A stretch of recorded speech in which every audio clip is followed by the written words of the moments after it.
ang mga kwento ng pag-ibig, kwento ng buhay at kwento ng pag-asa dito sa Barangay Love Stories. Love Stories.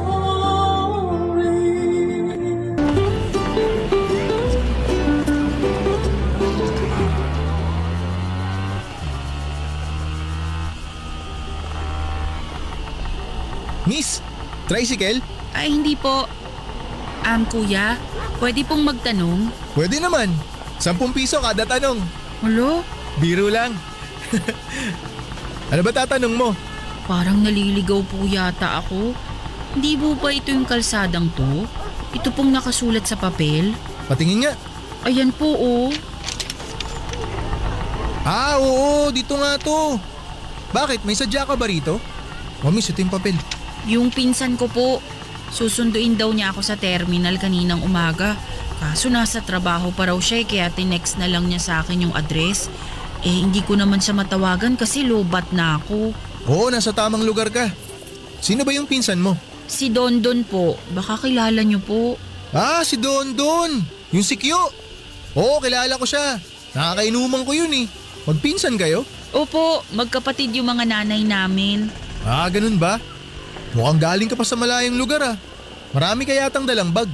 Opo, galing pa po ako ng Negros. Kinuha ako dito ni Kuya Dondon kasi may nahanap siyang trabaho para sa akin dito. Ah, kaya pala. Kaso paano yan? Nasa trabaho pa yata si Dondon. Panigurado nakasarap pa bahay nun. Kaya nga aantayin ko na lang po siya. Malapit na rin naman umuwi yun kasi patapos na raw po yung trabaho niya kanina.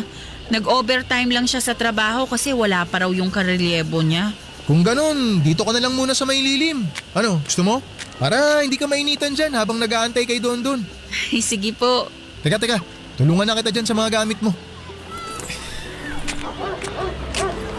Napag ko dito ah. Salamat. Walang anuman. Yan lang naman yung bahay ni Dondon eh. Kita mo yung malaking bahay na may green na gate? Opo. Diyan siya nakatira? Hindi. Yung katabing bahay niyan, dyan siya nakatira. Yung may nakadikit na tarpaulin sa may tindahan. Tapos yung katabing bahay, dyan naman ako nakatira. Magkapit bahay lang pala kayo. Oo, dati ko yung kainuman eh, kaso tumigil na sa pag-inom simula nung nakapag-asawa. Teka, may asawa na si Kuya Dondon? Oo, meron na. Hindi mo ba alam? Pero dati pa yun. Naghiwalay na rin sila. Hindi rin naman kasi sila kasal. Nag-live-in lang. Kaya naman pala wala siyang nakukwento sa amin. Hiwalay na pala. Wala pa silang anak? Wala. Mabuti nga kamo na hindi sila nagkaanak kasi mas lalong pahirap yun sa buhay ni Dondon kung sakali. Ano po bang nangyari? Bakit sila nagkahiwalay ng live-in niya? Malandi yung babae. Nakahanap ng mas mayamang lalaki kaya yun, sumama agad. Ay, grabe naman pala. Naya ko nga na mag-inom si Dondon nun eh. Kasi nga warak siya pero hindi na talaga siya umiinom. Yun din naman yung magandang bagay na naidulot sa kanya ng ex niya. Natigil siya sa mga bisyo niya. Mabuti naman. May napala rin naman pala siya kahit papano. Ano palang pangalan mo? Josefa po. Kayo po? Celestino. Pero tawagin mo na lang akong Tino. Nice meeting you po. Ilang taon ka na? 24. Ang bata mo pa pala. Bakit po kayo? Ilang taon na? Wala mo. 35? Hindi naman ako ganun katanda. Mukha na ba akong 35? Ay, sorry. Ilang taon na po ba kayo? 29 lang ako pero naiintindihan ko naman. Araw-araw ba naman kasi akong pagod tsaka babad sa initan eh kaya mukhang matanda na talaga itsura ko. Ay, hindi naman. Mukha naman kayong 27 eh. Asus, binawi mo pa yung 35. Ayos lang yun, walang kaso. Malapit na rin naman ako mag-30 eh kaya parang ganun na rin. Teka, yan na ba si Kuya Dondon? Yung nakamotor na tumigil dun sa may tarpaulin sa tindahan? Oo, siya na nga yan. Halika na. Tulungan kita magbuhat ng mga gamit mo. Ay, sige po. Salamat. Huwag mo na ako pinupo. Pakiramdam ko tuloy. Ang tanda-tanda ako na talaga eh. Sorry. Sige. Tatawagin ko na lang kayong Tino. Yan. Mas maganda pa yan.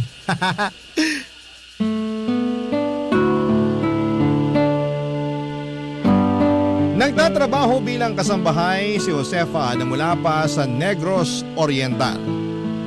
Kinuha siya sa Maynila ng pinsan niya sa pag-asang makaahon sila sa kahirapan. Lumpo ang tatay nito samantalang ang nanay naman niya ay nangangatulong din. Yun siguro ang dahilan kung bakit agad kaming nagkasundo ni Josefa dahil pareho kaming mahirap. Bilang ako ang mas nakakaalam kung paano ang buhay sa Maynila, ako ang nagturo kay Josefa kung paano makisabay sa kalakaran ng syudad. Itinuro ko sa kanya kung paano ang mag-commute at kung paano mas makatipid sa mahal na buhay sa Maynila. Dahil malayo sa pamilya ay parang ako nang naging bagong pamilya ni Josefa. Lagi siyang lumalapit sa akin kapag kailangan niya ng tulong. Tuwing day off niya ay nagpapasama siya sa akin para mamasyal at umikot sa Kamaynilaan. Paborito niyang pinupuntahan ay ang mga mall, hindi para mag-shopping kundi para mag-ikot-ikot lang. Tahimik lang na tao si Josefa pero malaki ang ambisyon nito sa buhay. Marami siyang pangarap para sa sarili at sa pamilya niya. Mga pangarap na mahirap mang abutin ay pinipilit pa rin niyang makamit. Hindi ko alam kung bakit pero nagkaroon ako ng malambot na puso para kay Josefa. Para akong tagapagtanggol at gusto ko siyang protektahan sa magulong mundo. Sa mga sumunod na taong pagsasama naming dalawa bilang magkaibigan, ay mabilis na nahulog ang loob ko sa kanya. Niligawan ko siya at sinagot naman niya ako, Papa Dudut. Lumipas nga ang 2 taong pagsasama namin bilang magkasintahan ay nagkaroon kami ng isang anak.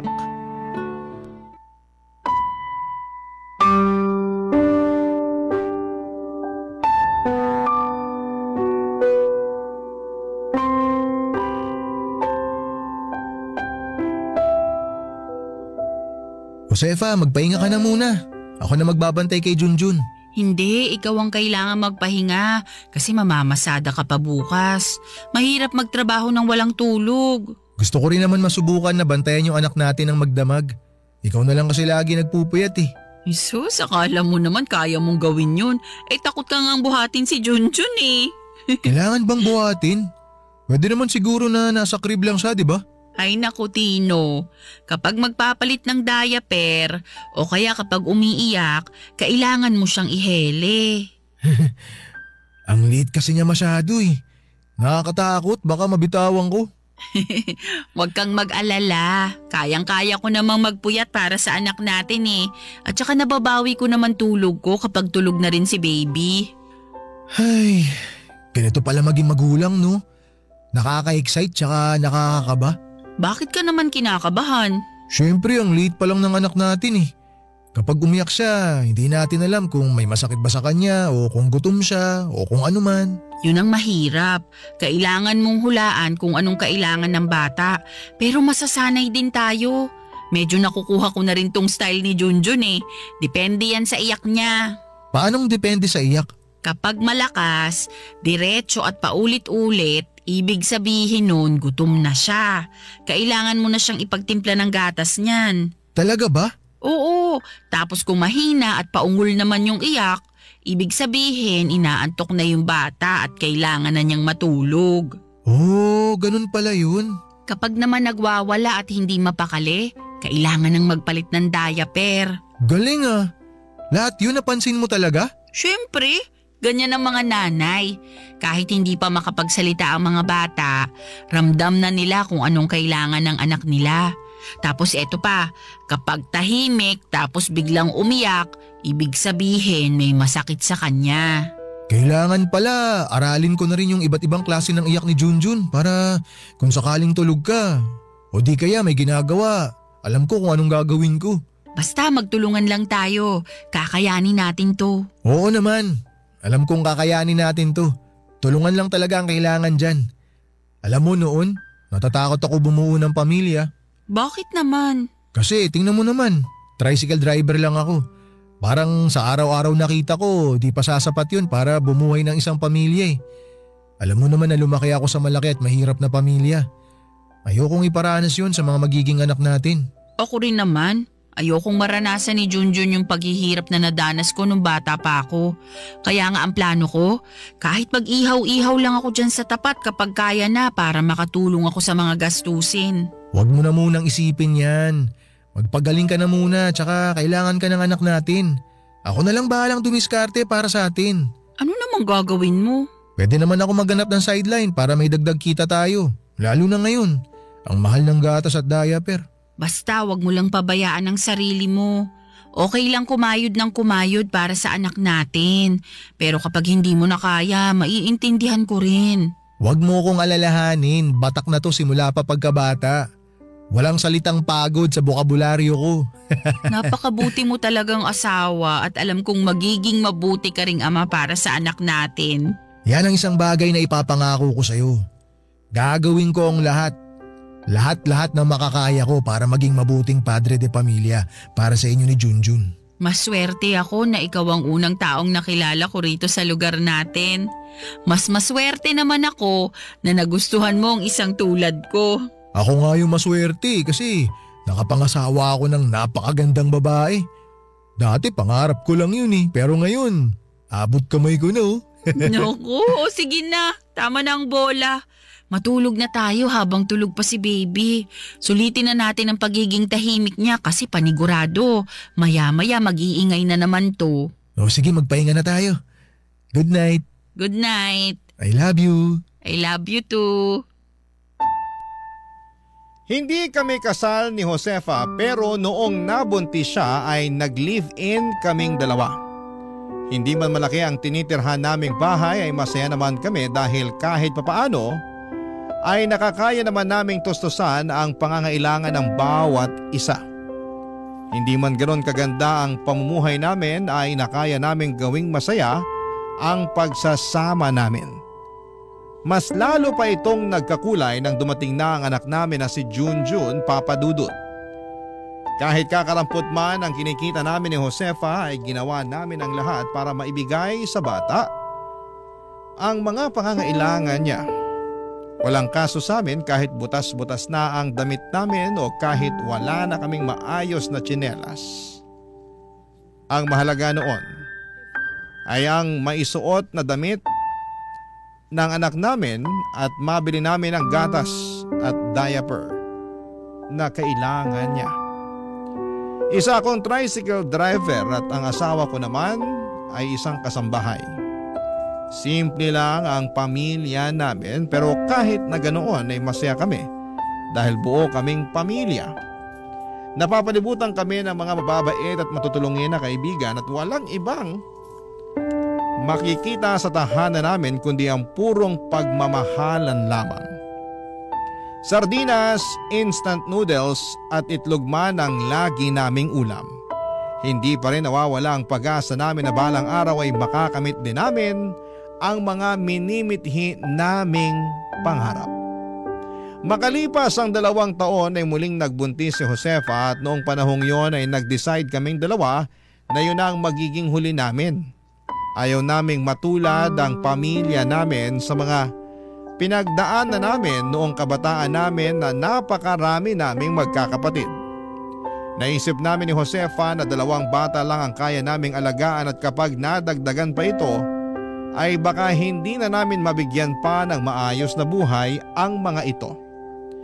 Ayokong matulad ang mga anak ko sa akin na hindi nakapagtapos ng pag-aaral at walang maayos na trabaho.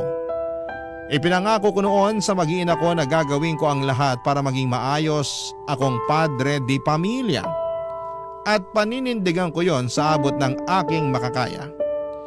5 taon ang dumaan simula nang ipinanganak ni Josefa ang pangalawang anak namin ay doon nasubok ang tatag ko noong nakaranas ako Papadudut ng isang napakalaking trahedya sa aming pamilya. Barangay Love Stories. Barangay Love Stories. 7 taong gulang na noon ang panganay namin samantalang 5 taong gulang naman ang pangalawa na si Maria. Sa isang pampublikong paaralan nag-aaral ang dalawa, grade 2 si Junjun at preschool naman si Maria. Noong mga panahong yon, maliban sa pagiging tricycle driver ay pinasok ko na rin ang pagiging food delivery rider. Bagong usbong lamang noong mga panahong yon ang ganong klase ng trabaho sa Maynila. At isa ako sa mga kauna-unahang delivery rider sa lugar namin. Malaki ang naitulong ng trabahong yon sa buhay naming mag-asawa. Sa kabilang banda mula sa pangangatulong ay nakahanap naman ng trabaho si Josefa sa isang factory. Pagkatapos ng shift nito sa naturang factory ay saka naman siya nagtitinda ng street food sa gabi katulad ng balut, penoy, chicharon at mani malapit sa mga gimikan. Kapag maaga akong natatapos sa trabaho ay sinasamahan ko si Josefa sa pagtitinda hanggang sa hating gabi. Kapag nasa labas kami ay naiiwan naman ang mga anak namin sa pinsan nitong si Dondon. Para sa amin ni Josefa ay walang kaso kahit kulang kami ng tulog o pagod sa trabaho. Ang lahat ng iyon ay napapawi naman kapag nakikita naming nabubusog sa pagkain ng dalawang anak namin. Nakagagalak sa pusong tingnan ng mga bata na tuwang-tuwa tuwing binibinhan namin sila ng damit at laruan na galing pang Divisoria. Ang mga bagay na yon ang nagpapasaya para sa amin bilang magulang. Ang mga ngiti nila ang mas nagbibigay sa amin ng lakas para mas lalong magsumikap. Tuwing linggo, buong pamilya kaming nagpupunta sa simbahan para makapagpasalamat sa mga araw-araw na biyayang natatanggap namin. Ang pinagpapasalamat ko noon sa Poong May Kapal ay ang pagkakaroon ko ng masaya at buong pamilya. Malayo sa pamilyang kinalakhan ko noon. Doon pa lang ay solve na ako pero sa kabila nito ay hindi ko alam na may panibagong biyaya pa pala na nais ibigay sa amin ang Panginoon Papa Dudut.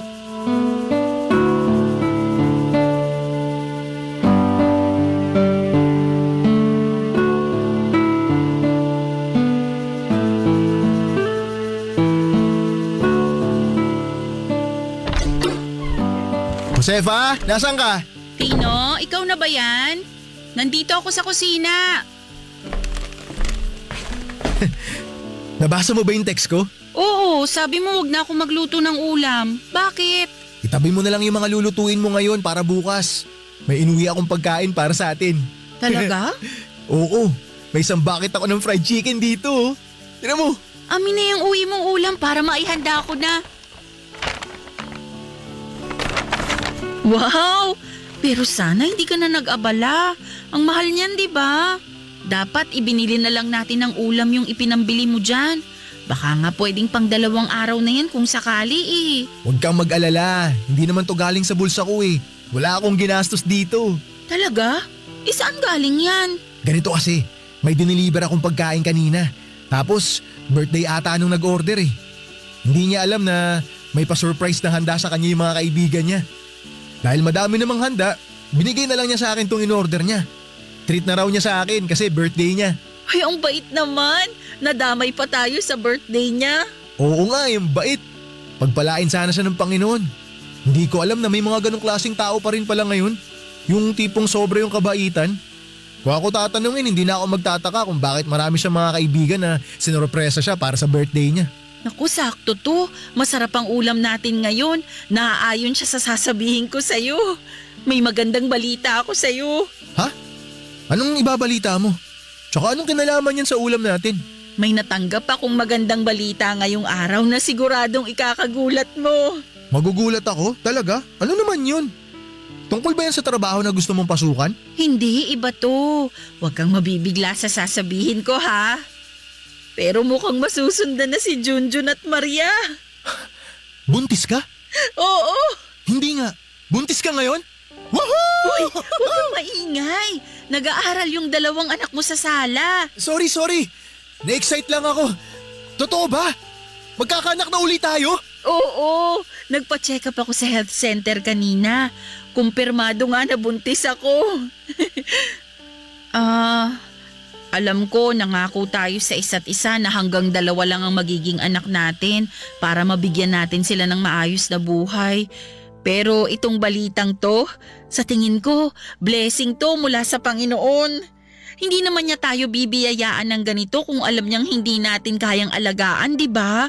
Huwag mo na problemahin yan. Tama yung sinabi mo, biyaya yan mula sa May Kapal.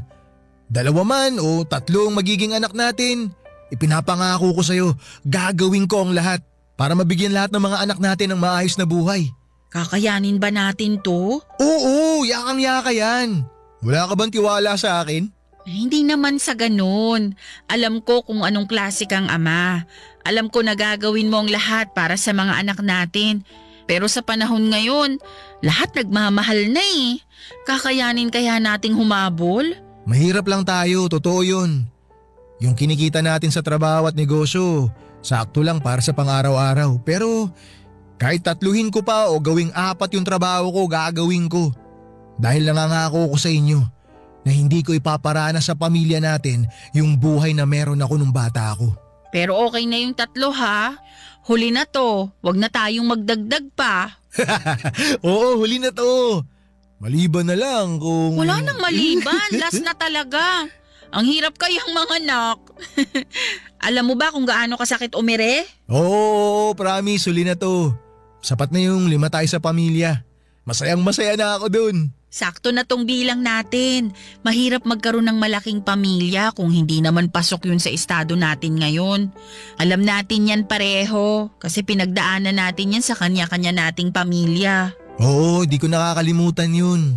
Tawagin mo na yung mga bata sa sala para sabay-sabay na tayong kumain. Sige, mag-celebrate tayo ngayon para sa magandang balita na natanggap natin.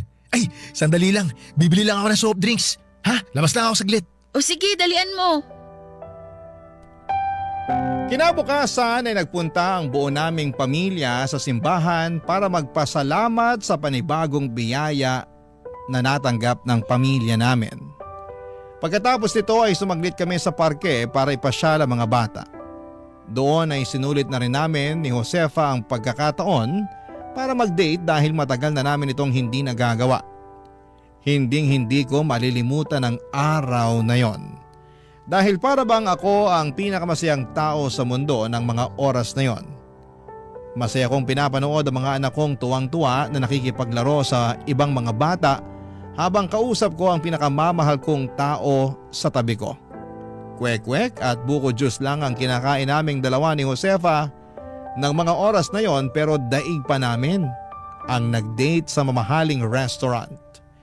Matapos ang family bonding namin ay dumaan kami sa palengke para mamili ng ibebenta namin para sa susunod na linggo. Plano na kasi namin ni Josefa noon na magtinda ng fishball sa pwesto namin para makadagdag sa araw-araw naming kita. Ako na lang noon ang pumasok sa palengke habang naiwan naman ang mag-ina ko sa tricycle sa labas. Habang nasa loob ako ng maingay na palengke ay biglang nagkaroon ng komosyon sa labas. Isang malakas na tunog ang narinig namin. Kasunod nito ay nagsisigawan at nagtatakbuhan ng mga tao. Akala ko noon ay may pumutok na kung anuman. Nakitakbo ko palabas ng palengke para makiosyoso at tingnan ang mga nangyari. Pagkalabas ko ay nanlumo ako sa nakita ko, Papa Dudut. Ang tricycle kung saan ay naghihintay ang asawa at mga anak ko ay parang nilukot na papel matapos itong mabangga ng isang SUV. Agad kong tinakbo ang mag-ina ko at naipit sa loob si Josefa at kahit duguan ay ang mga anak pa rin namin ang isinisigaw niya. Nakita ko si Maria na wala ng malay tabi ng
nanay niya samantalang si Junjun naman ay nasa ilalim ng SUV.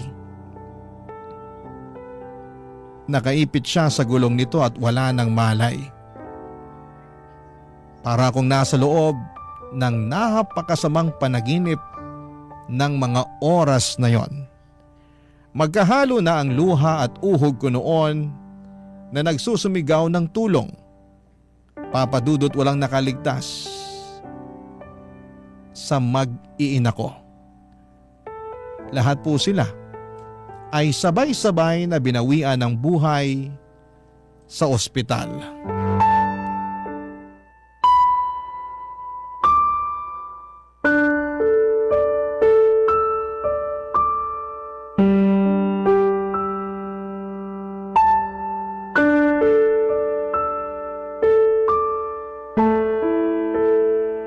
Tino, nag-request na ako ng tolda sa barangay para may mapwestuhan yung mga makikiramay habang nakaburol si Josefa. Sabi ni Kap, magpapadala rin daw siya ng dagdag na upuan. Salamat Don sa lahat ng tulong mo. Wala na talaga ako ibang maasahan dito kundi ikaw na lang eh. Pasensya ka na kung naabala kita ha. Huwag mo isipin yan. Basta kapag may kailangan ka, sabihan mo lang ako. Salamat. Kamusta ka na? Mukhang kagabi ka pa yata gising ha. Gusto mo ba ako muna ang tumao rito para makapagpahinga ka? Ako na lang muna magbabantay. Hindi na, salamat na lang. Ikaw dapat yung magpahinga kasi ikaw yung kagagaling lang sa trabaho. Sasamahan na lang kita. Pinsan ko si Josefa. Ako lang yung pinakamalapit niyang kamag-anak dito. Kaya marapat lang na bantayan ko rin siya pati na rin mga pamangking ko. Sige, ikaw bahala. Nga pala, heto. Nagpatak-patak pala yung mga nagtatrabaho sa bangko na binabantayan ko. Nagabot sila ng kaunting abuloy para sa pamilya mo. Maraming salamat ha. Pakisabi na lang sa kanila. Ano na palang balita dun sa nakapatay kina Josefa? Nahuli na ba siya ng mga pulis? Bale ang nangyari, siya mismo nagpunta sa mga pulis para isuko yung sarili niya. Nung nangyari yung aksidente, dumiretso siya sa pinakamalapit na presinto. Mabuti naman at hindi niya tinakasan yung mga kasalanan niya. Hiling ko talaga na mabulok sa kulungan yung taong yun. Walang hiya siya. Isang pamilya ang pinatay niya. Paano mabubulok wala nga siya sa kulungan ngayon. Ha? Anong ibig mo sabihin? Akala ko ba siya mismong sumuko sa mga pulis? Sumuko nga siya. Nakapagpiyansa naman. Baka nga malaya na siyang namamasyal ngayon eh. Ganun na lang yun? Hindi pwede. Dapat lumaban ka, Tino. Kailangan mong kasuhan yung tao yun para managot siya sa nangyari. Kailangan mo ipaglaban ang mag-iina mo. Hindi yan ganun kadali, Don. Paano hindi madali? Nakapatay siya ng hindi lang isa kundi 4 na buhay. Madali lang kasuhan yun. Tapos sabi mo, nakainom pa yung driver ng SUV, hindi ba? Oo. Galing daw sila sa inuman. Pero walang matibay na ebidensya na magpapatunay na lasing siya habang nagmamaneho. Nasa malinaw na pag-iisip na raw siya nung nasa likod siya ng manibela. Walang ya. Ano, ganun na lang yon? Hahayaan mo na lang na walang hustisyang makamit si Josefa? Nagpunta sila rito kahapon. Kasama yung mga magulang niya. Nakiusap sila sa akin. Magulang? Nagsama pa talaga siya ng magulang? Bata yung tarantadong bumangga kay Josefa. College student. Galing sa mayamang angkan.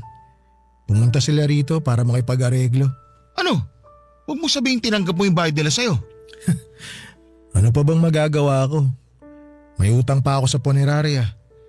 Hindi pa bayad yung mga kabaong. Hindi ko alam kung saan ako huhugot ng pera para sa libing. Wala na akong tricycle na pamasada. Ay, magkano binayad nila sa'yo? 1.2 milyon. Yun lang? Tapos ano? Malaya na yung bata habang ikaw rito nagluluksa sa pagkawala ng pamilya mo? Ganun yung hustisya dito sa atin eh. Talo ang mahirap. Kapag mayaman ka, pera lang ang katapat ng lahat. 375,000. Ha? 375,000 bawat isang buhay. Kaya 1.5 million ang ibinayad sa akin para sa areglo.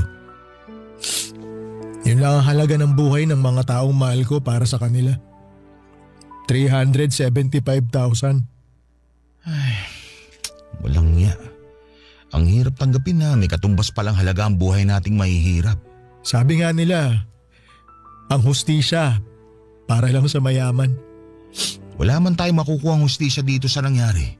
May tiwala ako na may ganti ang tadhana. Hindi man siya mapaparusahan ng mga tao. Alam kong mundo magpaparusa sa nagawa niyang kasalanan. Magtiwala na lang tayo sa karma.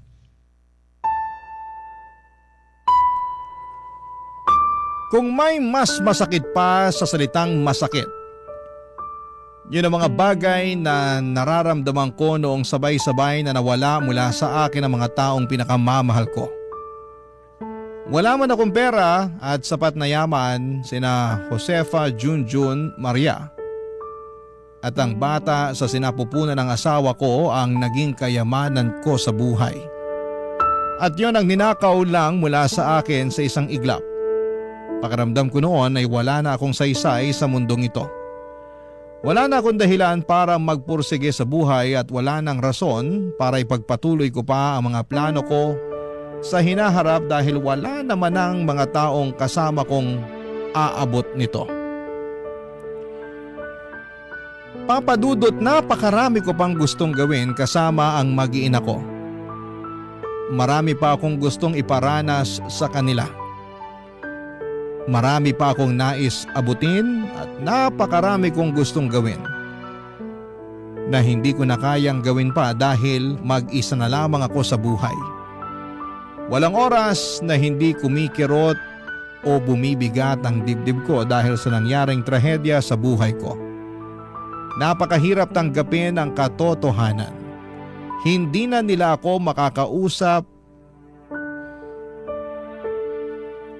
at lagi ako nakatulala at malalim ang iniisip.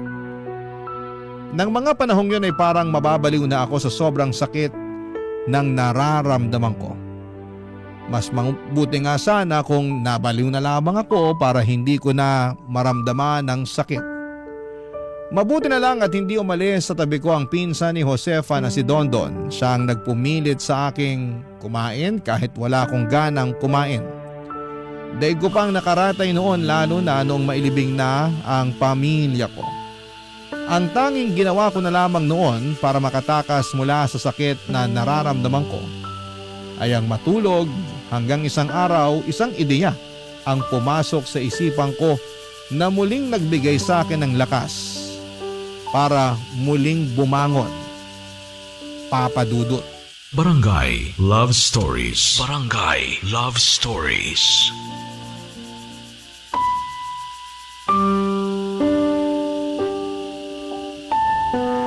Tanghaling tapat noon, nagising ako dahil binisita ako ni Dondon. Isang pagkain ang iniwan niya sa akin para sa pananghalian ko. Kumakalam na ang sikmura ko noon pero hindi ko magawang kainin ang ibinigay na ulam ni Dondon. Mechado kasi yon, paboritong pagkain ng asawa ko. Tuwing naaalala ko ang mga bagay na gustong-gustong gawin ng mag-iina ko ay mas lalo lamang bumibigat ang dibdib ko. Ang ginawa ko na lamang gamit ang motor ko ay nag-stroll ako sa gitna ng tirik na araw. Habang nasa daan, isang bagay ang naisip ko. Gusto kong malaman kung saan nakatira ang binatang pumatay sa pamilya ko. Alam ko kung saang lugar nakatira ang binatang yon dahil naibalita ang nangyaring aksidente sa mga dyaryo. Ang problema ay hindi ko alam ang eksaktong address. Nagtungo ako sa lugar nila at nagtanong-tanong kung saan ang tirahan ng binatang naka-aksidente at nakapatay ng mag-iina ko. At mabilis ko namang natunto ang bahay nila. Malaki ang bahay nila, Papa Dudut.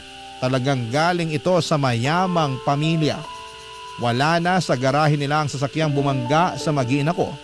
Pero hindi na yon problema para sa kanila dahil may dalawa pa naman silang sasakyang nakaparada sa may garahe nila. Habang pinagmamasdan ko ang bahay ng taong sumira sa buhay ko, mas lalo pong tumindi ang galit na nararamdaman ng puso ko. Masaya na sila ngayon dahil bayad na sila sa kasalanan nila pero hindi ko lang talaga matanggap na pera lang pala ang kapalit ng buhay ng mag-ina ko. Umuwi ako sa bahay. Nang mga oras na yon ay nagngingit-ngit ang galit ko sa dibdib. Kung pwede nang sanang ibalik ang perang ibinayad nila sa akin para makasuhan ko sila pero nagastos ko na yon para sa pampalibing ng mag-ina ko. Isa pa ay hindi ko kayang makipaglaban sa mga mayayaman sa korte. Kaya isang bagay lang ang tanging naisip ko na pwede kong gawin. Papa Dudut.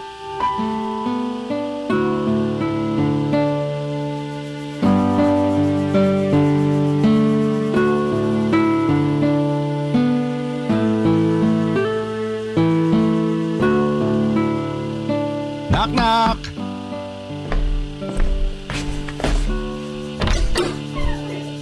Don, pasok ka. Salamat. Dumaan lang ako para i-update ka tungkol sa lapida. Nagawa na rin yung mga lapida. Ikakabit na lang ng mga sepulturero mamayang hapon. Ganun ba? May babayaran ba? Wala na. Ako na nagbayad ng labor nila. Nagbigay na rin ako ng pangmerienda. Oh, ano yung ginagawa mo? Nag-aasa ng kutsilyo. Magluluto ka? Mabuti naman kung ganun. May pinagkakaabalahan ka na sa wakas. Hindi tulad nitong mga nakaraang linggo na puro pagbumukbok lang ginagawa mo. Naisip ko kasi na walang mangyayari kung palagi ko na lang tinatakbuhan yung sakit na nararamdaman ko eh. Kailangan kong bumangon. Kailangan kong gumawa ng paraan para mawala tong sakit sa puso ko. Mabuti yan. Alam ko yung pakiramdam na para bang tumigil ang mundo mo simula nung nawala mga minamahal mo. Pero ang katotohanan, patuloy pa rin umiikot ang mundo kahit gaano pa kalala ang trahedyang dinanas natin. Sana makabangon ka ulit, Tino. Hindi man agad-agad pero mabuti na at sinisimulan mo na. Ano sa tingin mo? Matalas na ba to? Mukhang matalas na nga.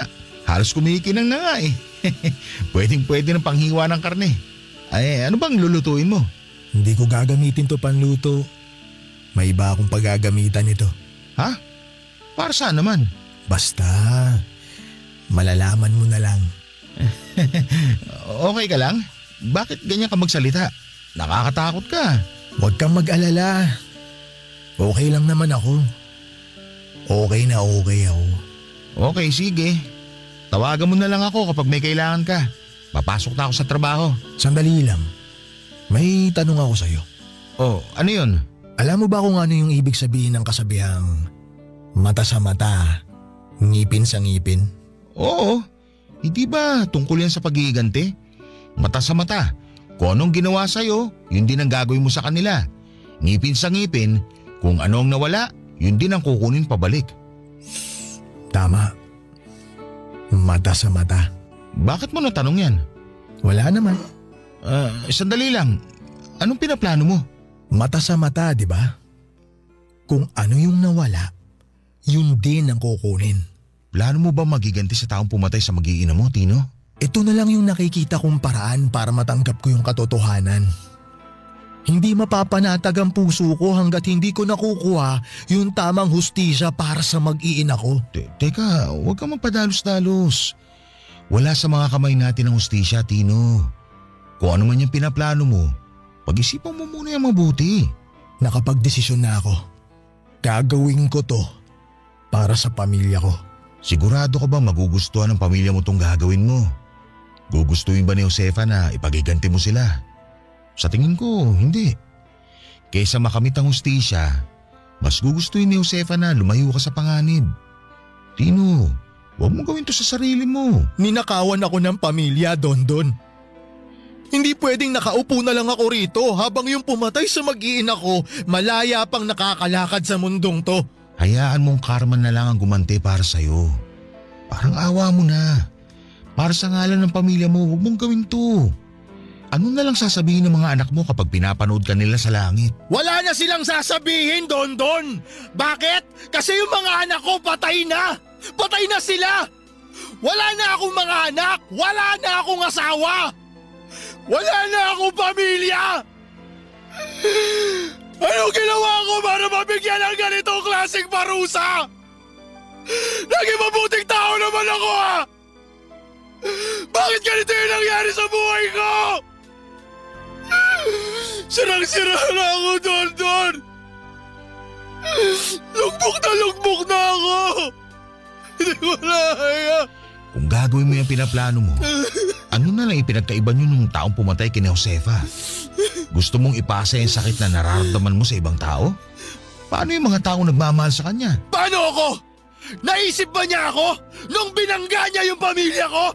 Aksidente yung nangyari. Walang may gusto dun. At sigurado akong pinagsisihan na rin ng taong yun yung nangyari.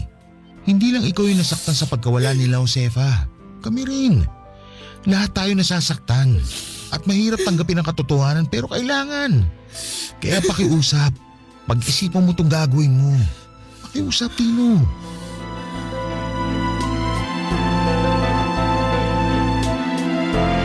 Wala nang ibang nasa isip ko noon kundi ang maghiganti. Sobra nang binalot ng galit ang puso ko at punong-puno ng kasakiman ang puso ko noon at naniniwala ako na sakalang mawawala ang sakit na nararamdaman ng puso ko kapag nakabawi na ako sa taong gumawa nito sa akin. Wala na akong pakialam kahit makulong pa ako o mamatay dahil sa gagawin ko dahil wala rin naman na akong uuwi ang pamilya. Sa mga sumunod na araw ay nabaling ang atensyon ko sa binatang nakabangga sa mag-iina ko. Minanmanan ko siya bawat galaw, bawat lugar na pinupuntahan nito. Kung sino ang palagi nitong nakakasama at kung kailan siya mapag-isa lang.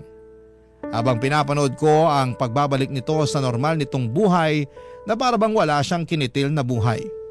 Mas lalong lumaki ang galit ko sa kanya. Napapatanong ako sa sarili ko kung papaano siya nakakangiti at nakakatawa. Nakakakain ng mga bagay na gusto niyang kainin at nakapapasyal habang ang mag-iina ko ay tahimik nang nakahimlay sa ilalim ng lupa. Ramdam ko ang pagiging unfair ng mundo, Papa Dudut. Matapos ang ilang linggong pagmamanman ay sinagawa ko na ang plano ko sa binata. Inabangan ko siya sa parking lot ng kanilang eskwelahan. Ilang oras ako naghintay at nagtago sa parking lot na yon. Di kalayuan mula sa sasakyan nito ay nasakto namang ginabi siya sa eskwelahan nila. Kaya wala nang katao-tao noon sa nasabing parking lot. Noong makita ko siya na papalapit na sa kanyang sasakyan, bitbit ang mga gamit nito, ay nilabas ko na ang hawak kong patalim mula sa bag ko. Naglakad ako papalapit sa kanya pero natigilan ako sa kinakatayuan ko nang bigla na lamang itong huminto sa tapat ng kanyang sasakyan. Ibinaba nito sa sahig ang suot nitong bag at mga libro. Nakayuko lamang siya habang nakasandal ang ulo nito sa bintana ng kanyang sasakyan.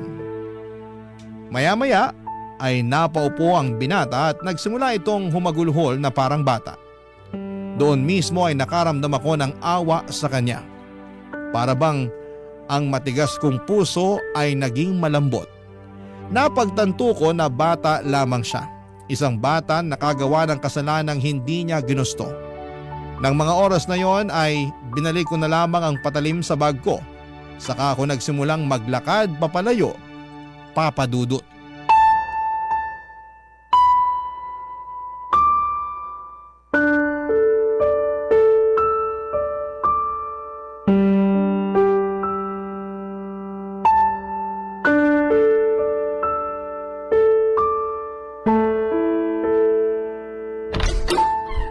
Tino! Oh, Dondon. Kanina pa kita inaantay. Sorry, pumasok na ako sa loob ng bahay mo. Hindi naman kasi nakalak yung pinto. Ba't nandito ka? Wala ka bang trabaho ngayon? Wala, off ko ngayong araw. Hihiram sana ako ng tools mo. Inaayos ko kasi yung motor ko. Pero kanina pa ako katok ng katok dito, walang sumasagot. Kaninang hapon pa ako rito. Nung gumabi na, nagsimula na akong kabahan. Naalala ko yung napag-usapan natin nung tungkol sa paghihiganti mo. Akala ko… Nasa likod yung tools ko. Sandali, kukunin ko. Uy! Tino, bakit may dala kang kutsilyo sa labas? Wala to. May ginawa ka bang masama? Saan ka galing? May pinuntahan lang ako. Huwag mo nang alamin kung saan. Kinakabahan ako sa iyo eh. Parang awa mo na, Tino. Sabihin mo sa akin na wala kang ginawa na ikasisira ng buhay mo. Wala. Nagpahangin lang ako sa labas. Na may dalang kutsilyo? Para saan? Ba't kailangan mo magdala ng kutsilyo? Ay, oo na, sige na, aamin na ako. Para sa isang tao tong kutsilyong daladala ko. Para to sa taong pumatay sa pamilya ko. Tino. Minanmanan ko siya ng ilang linggo.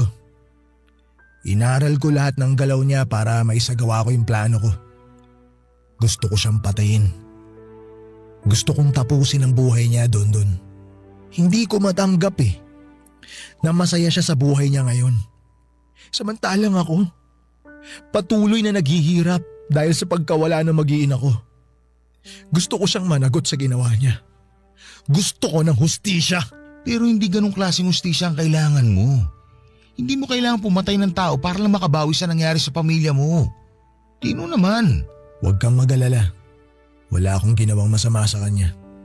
Kahit tingnan mo pa tong kutsilyong inuwi ko. Wala tong bahid ng dugo. Kung ano man yung iniisip mo, hindi yun nangyari. Wala kang masamang ginawa habang nasa labas ka. Hindi ko tinuloy yung plano ko. Biglang nagbago yung isip ko nung nakita ko yung bata ng malapitan. Bakit nagbago yung isip mo? Hindi ko kaya. Kahit gaano kalaki yung galit na nararamdaman ko, hindi ko kayang pumatay ng tao. Kasi alam mo sa sarili mo na hindi sadya yung nangyari. Alam ko rin na mabait kang tao at hindi mo magagawang kumitil ng buhay. Hindi ka ganong klaseng tao, Tino. Kaya ka nga minahal ni Josefa Hindi ko na alam kung anong gagawin ko. Ang sakit pa rin Paano ko ba maaalis tong pakiramdam na to sa dibdib ko? Pagod na ako. Pagod na ako umiyak. Pagod na ako.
Wala tayo ibang magagawa kundi damahin lang yung sakit.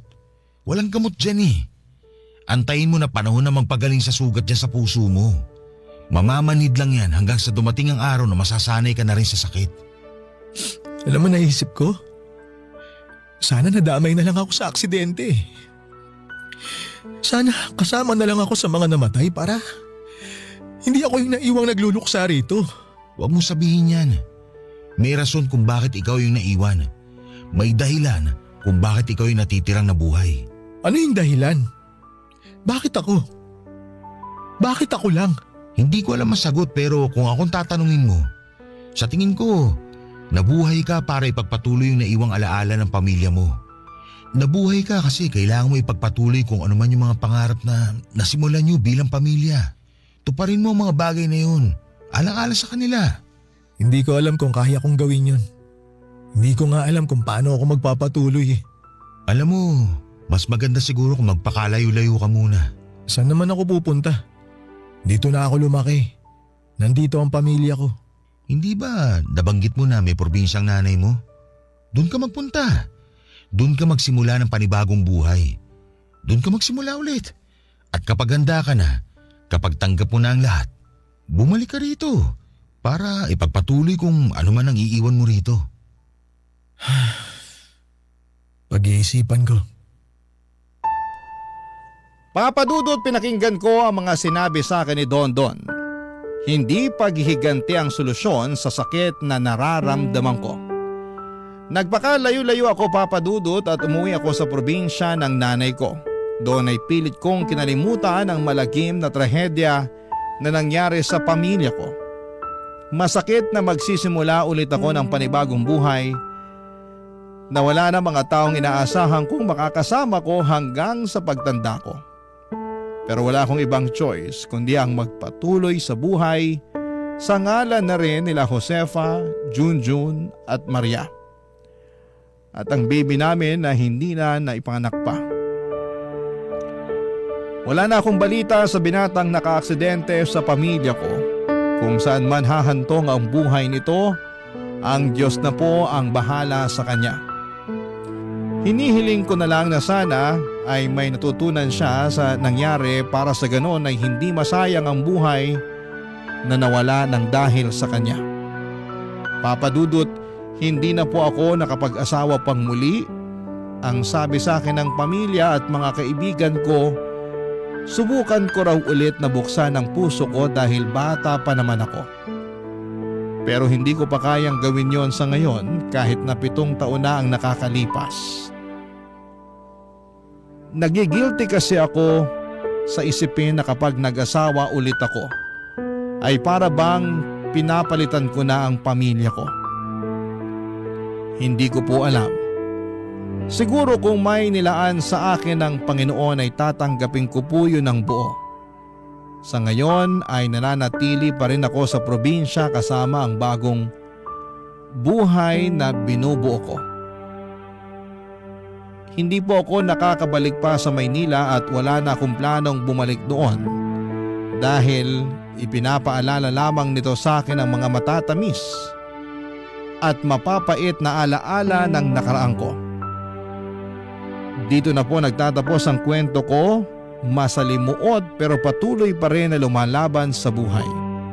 Muling maligayang araw po sa inyong lahat. Ang inyong forever kapuso at kabarangay, Tino. Minsan mahirap gumawa ng tama, pero kahit dehado ang ating bida, iyon pa rin ang ginawa niya. Ano ang masasabi mo sa Barangay Love Stories natin today? Abangan namin ang sagot mo sa comment section.